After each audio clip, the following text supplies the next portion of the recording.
After wrapping his stay in New York for the UN General Assembly, South Korean President Yoon Suk-yeol arrives in Canada, which will be his last stop of this overseas trip. What's on his schedule and what will he discuss with Canadian Prime Minister Justin Trudeau? The foreign ministers of South Korea and the US and Japan discuss regional and global issues in person as the three emphasize the importance of the trilateral relationship. South Korea's producer price index shows signs of easing inflation. The index was down by 3% this month, according to the Bank of Korea, sending a hopeful message.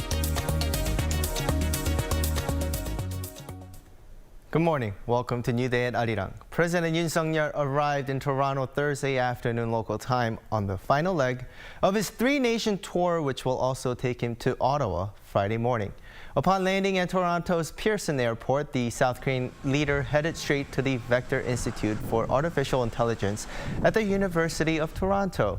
Toronto is the world's emerging tech superpower with the fastest growing tech market and the fourth largest tech talent pool in North America.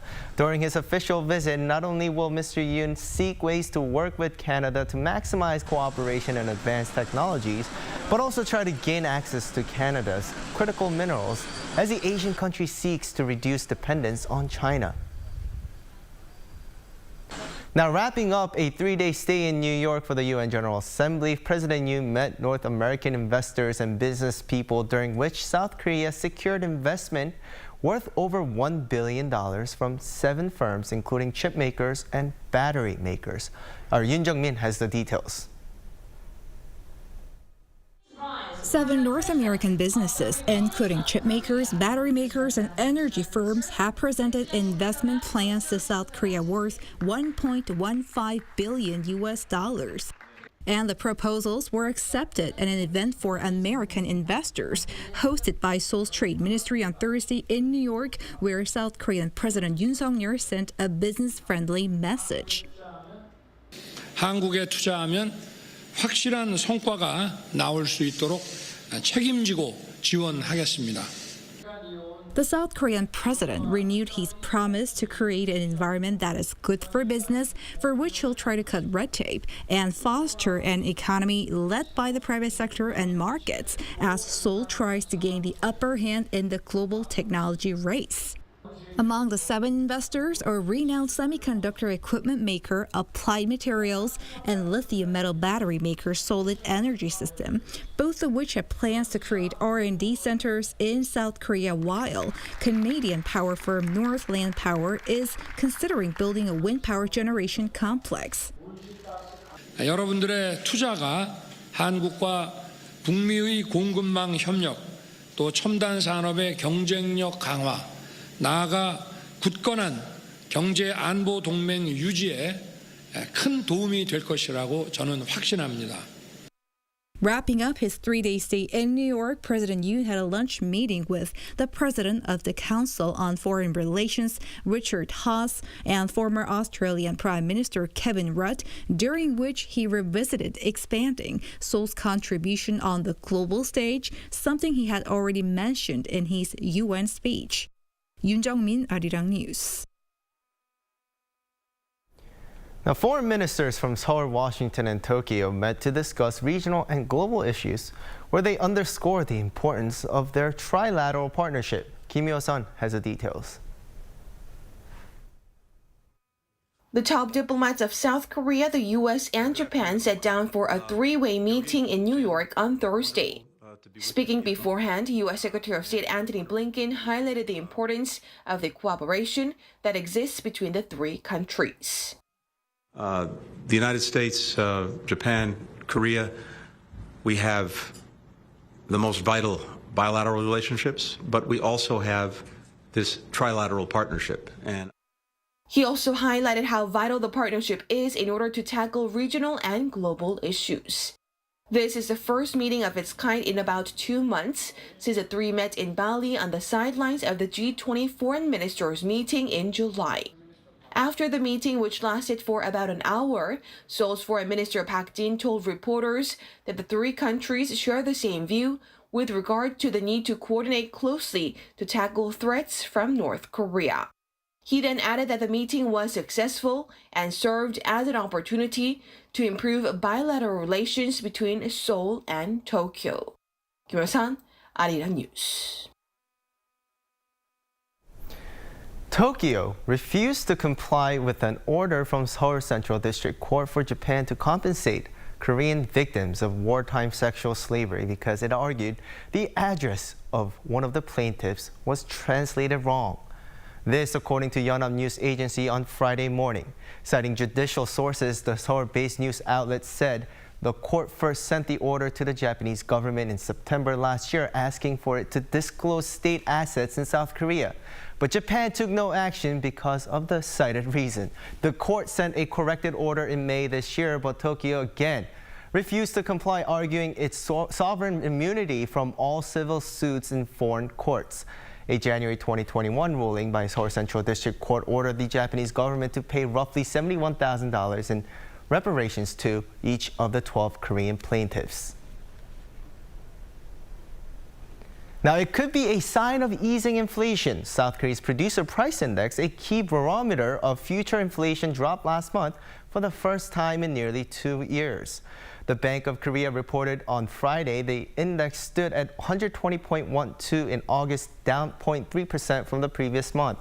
This is the first time in 1 year and 10 months that the figure has decreased on month. The central bank attributed the fall to the drop in petroleum product prices amid falling global oil prices. However, compared to the same period the year before, it has gone up by 8.4%, showing an on-year increase for the 21st month in a row.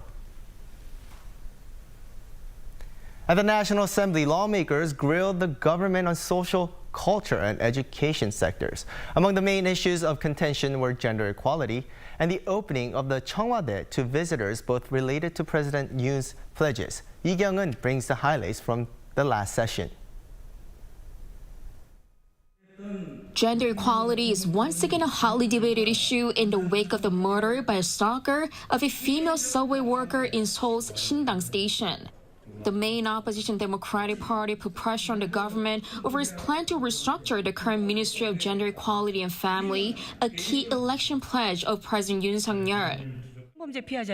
Do you know why so many victims of sexual crimes are opposed to that plan? It's the Gender Equality Ministry that's been giving them comprehensive support in terms of therapy and financial help with the expertise and network it's built. Who's going to do this work now? We are thinking of entrusting these critical tasks to a new organization to be formed down the road. In the area of culture, the DP took up the issue of the government's plan to turn the former presidential office, the Blue House, into a complex for arts and culture. The latest polls show a whopping 63% of Koreans support making the Blue House a historical site, while only 13% support the idea of a cultural complex. The idea came about through a gathering of views from among our ministry, the Cultural Heritage Administration, and the Presidential Office, as well as the public and experts. The Liberal Party also took the chance to grill officials over controversy surrounding President Yoon's trip overseas, including what the domestic media have been calling 48-second summit with U.S. President Joe Biden. The ruling People Power Party hit back, attacking the DP's newly elected chairman Lee Jae-myung, who's accused of a number of crimes. Chairman Lee says a fair society starts with everyone being equal before the law. How is the Justice Ministry going to deal with the 10 criminal allegations against the chairman? We are going to handle that as one of the many cases we deal with in a fair and transparent manner. This wraps up the 4-day Q&A session, but the parties are likely to continue to clash over a number of contentious bills, including one aimed at expanding the right of workers to strike. Lee Kyung-eun, Arirang News. Over in Paju, a special exhibition introducing the DMZ is held. It touches on the various facets of the demilitarized zone between North and South Korea. Song Yoo-jin provides a sneak peek. DMZ. Short for Demilitarized Zone, it's a 4-kilometer wide weapons-free buffer zone between North and South Korea. Extending along the northern boundaries of Gyeonggi-do to Gangwon-do provinces, the area was established in 1953 following the signing of the Korean War Armistice Agreement. Since then, it has served as a symbol of division, but also peaceful coexistence. And to spread awareness of the region that separates the two Koreas, the DMZ Art Project exhibition is taking place at the Imjingak Resort, located just 7 kilometers from the DMZ. The event is part of the annual DMZ Peace Arts Festival held since 2019. This year, the works of 30 artists from 3 countries will be exhibited inside the 3-story Imjingak Pavilion and across Pyeonghwa Nuri Park. Inside the pavilion, photographs, media art, and installation works are on display. Walls by Kwonaram demonstrates the gap between the North and South due to their differing ideologies through its uniquely shaped screen and fast-flickering color fields. Silence of the Wolf, Secret-Keeping Machine by Uju Im Hee-young is a tower-shaped kinetic installation that describes how the DMZ is difficult for civilians to access. But this is not all. The highlight of the exhibition is this piece called The Visions in Motion by Patrick Schoen. This large-scale installation is made up of 40,000 messages calling for peace. And visitors here can also take part by writing their own messages on a ribbon like this. Originally displayed at the Brandenburg Gate to commemorate the fall of the Berlin Wall in 2019, the 280-meter-long artwork this time represents the hope for an end to the division between North and South Korea. To bring Visions in Motion here and include the public here to create a vision of what's possible, to create a bridge across this need is really a meaningful thing. And then it's a message to the future. I want to take this globally because if we all participate in this message of peace and unity, then it's even more possible. Those interested can take a look around the exhibition every day except Mondays until October 30th. 송유진, Arirang News.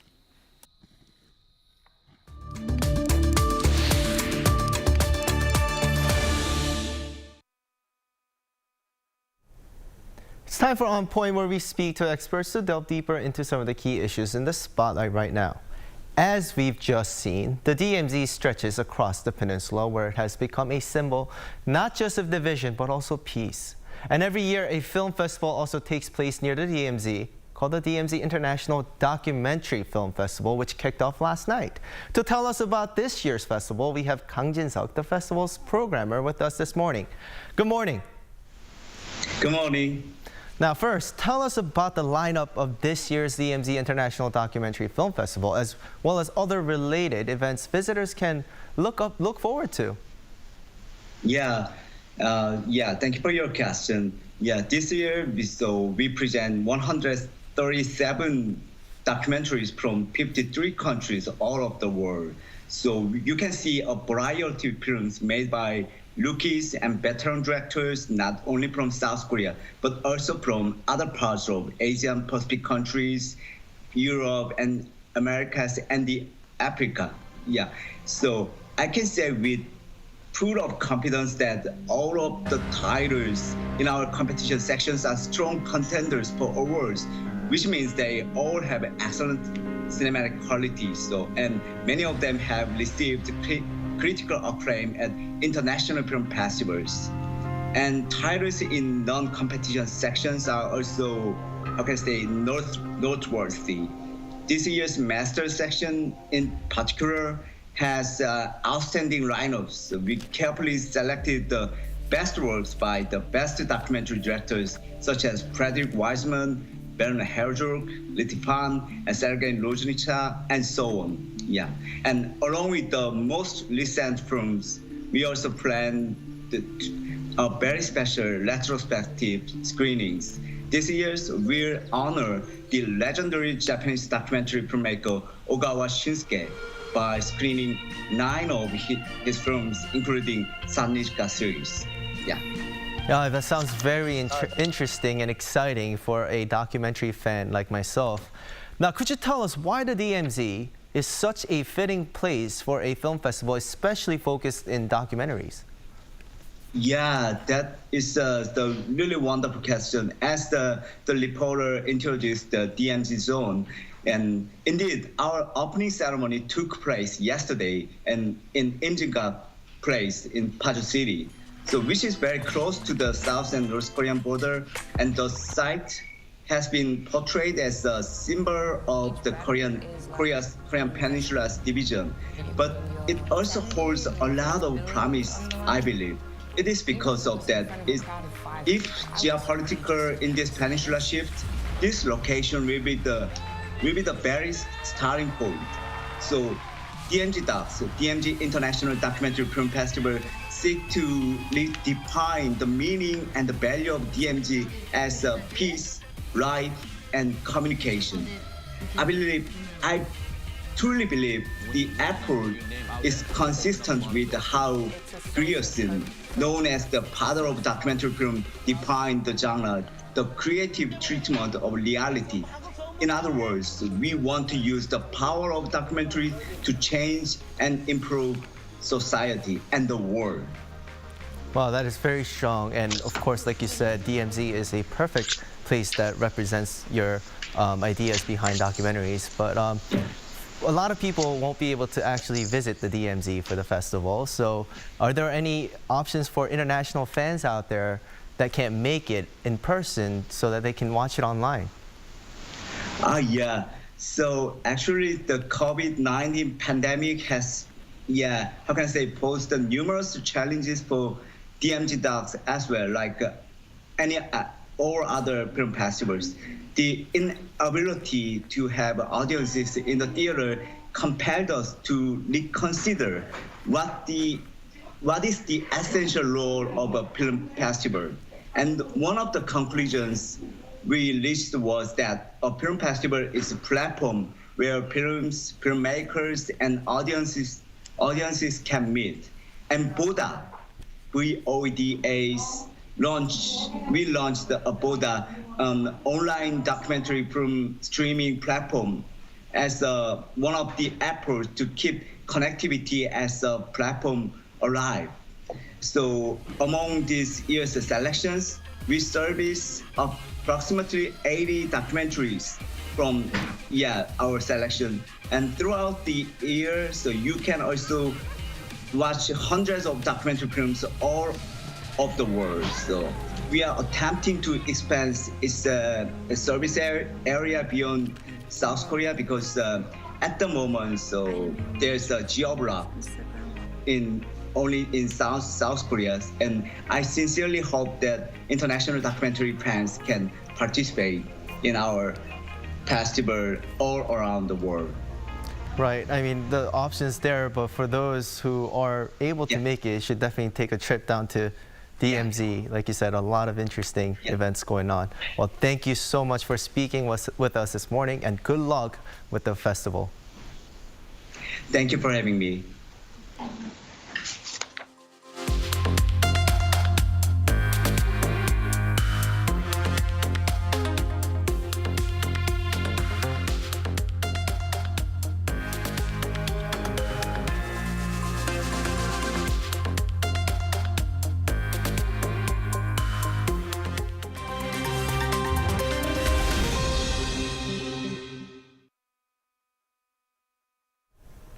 For a look at the news from around the world, we now turn to our Matthew Ashley standing by at the Arirang newsroom. Good morning. Good morning to you, Do-yeon. Let's start in Russia, as the country is seeing a mass exodus from men trying to escape a military call-up. Well, that's right, Do-yeon. Flight ticket prices have actually surged and traffic at Russia's borders has increased as able-bodied men attempt to leave the country to avoid the military draft. Now, according to reports, the cheapest one-way flight out of Russia to Turkey costs around $1,150, 3 times higher than a week ago. Now, many flight routes have already been booked out, with some only available from Sunday. Meanwhile, Finnish border guards have reported an exceptional number of Russian citizens looking to cross the border. Eyewitness accounts also suggest massive traffic at the Mongolian and Georgian borders with Russia. The Kremlin has downplayed reports of fighting-age men leaving the country. The exodus follows a decree by Russian President Vladimir Putin to mobilize 300,000 reservists to the Ukraine war. Now, Tesla is recalling roughly 1.1 million vehicles in the U.S. Now, this follows reports by the U.S. safety regulators showing that people's fingers could be pinched by the car's windows when closing. Tesla says this is due to an obstruction detection issue that can be fixed with a software update. Certain 2017 to 2022 Model 3 sedans, some 2020 and 2021 Model Y SUVs, and some Model S sedans and Model X SUVs from 2021 and 2022 are covered by the recall. Starting November 15th, owners of affected vehicles will be notified by letter. The problem was first detected in August by Tesla during production testing, and all vehicles produced after September 13th have had the issue resolved. A man in China's Sichuan province has been rescued 17 days after the region was hit by an earthquake. 28-year-old Gan Yu was found under some trees in the mountains on Wednesday by a local villager in Sichuan's Luding County. Yu became stranded in the mountains after staying behind with a colleague at the Wandong hydropower station where he worked. He did this to help prevent villagers from flooding in the wake of the tremor and to provide first aid to those injured. However, after losing his glasses in the chaos, Yu struggled to traverse the surrounding terrain due to his nearsightedness. His colleague went ahead and found help, but Yu was gone upon his return. Now, despite having some broken bones, health officials say his vitals are stable. And finally, Hollywood's iconic sign is getting a facelift. The nearly 14-meter tall letters will be cleaned and repainted. The painting starts on October 3rd and will require almost 1,000 liters of primer and paint. It will be finished by November 1st, ahead of the sign's 100-year anniversary next year.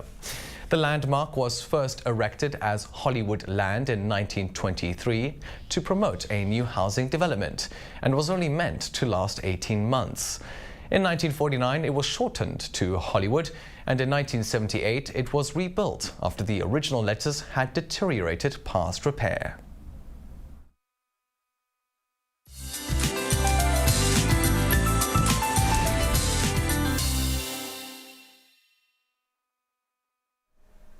Good morning. It's the autumn equinox today and the official start of fall. Well, it's a bright start to the day, but the capital region is forecast to receive light rain of 10 millimeters around lunchtime today. Chungcheongdo provinces could see less than 5 millimeters, but the rest of the country can expect plenty of autumn sunshine. Now, morning temperatures are slightly higher than the same time yesterday, with some morning fog in inland areas and mountainous regions in Gangwon-do province, so please drive with care. And daily highs will be actually slightly lower due to that rain expected around lunchtime here in Seoul. But Daegu and Gwangju will go up to 27 and 25 degrees Celsius respectively, similar to slightly higher than Thursday under mostly bright skies with strong UV rays in southern parts of the country. Now, much awaited promising weather is in the forecast nationwide this weekend under autumn sunshine. Just beware of big gaps in readings between lows and highs and dress accordingly for the temperature and sunshine. With that, here's a look at the weather conditions around the globe.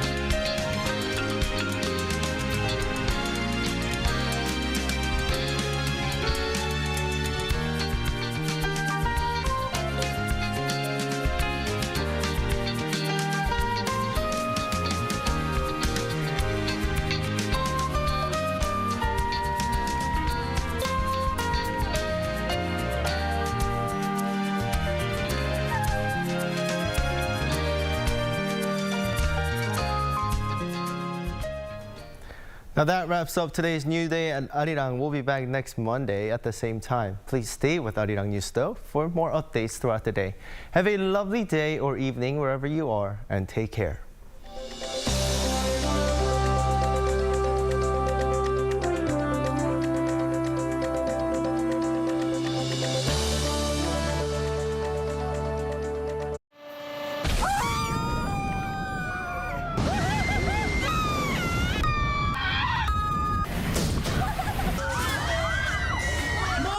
망가져요? 구겨져요? 신발 날아가요? 요리 뛰어요?